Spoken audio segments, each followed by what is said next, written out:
Shalom, everyone. Today I want to dive into something deeply moving from Parashat, looking at the text that deals with the very core of human responsibility, empathy, and community. We are turning to Deuteronomy chapter 15, verses 7 through 8. If there is among you a needy person, one of your brethren, in any of your settlements within your land that the Lord your God is giving you, do not harden your heart and do not shut your hand against your needy brother. Rather, you must open your hand to him and lend him sufficient for his need, which is lacking to him. When we read these words at face value, it is a clear command about charity and supporting those who lack. But when we look closer and when we study this through the eyes of our sages, this verse transforms into a profound psychological and spiritual mirror. In the Talmud, the sages unpack the precise language of the verse. Do not harden your heart and do not shut your hand. Notice the sequence. The Torah doesn't just talk about the physical act of giving or withholding money with the hand.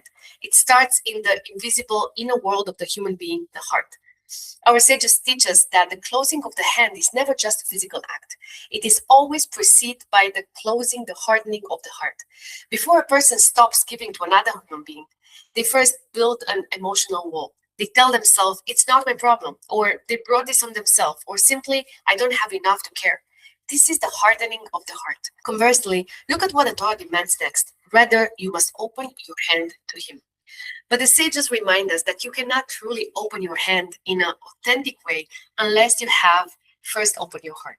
You have to allow yourself to feel the other person.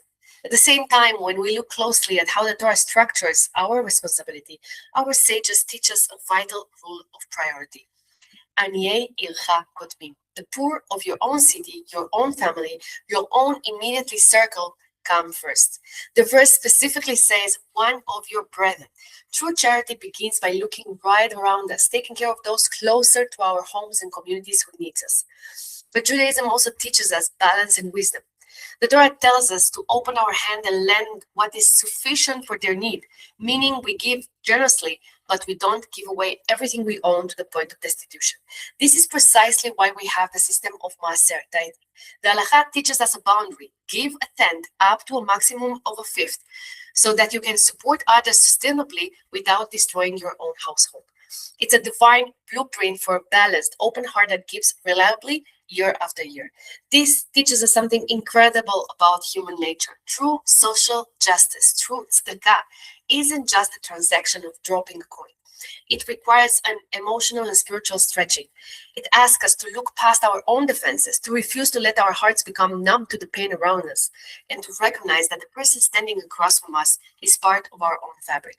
So let's learn from the Torah how to open our hearts to those around us, not only with money, but also with a kind word, a listening ear, a welcoming smile, and genuine presence for anyone who feels unseen or alone.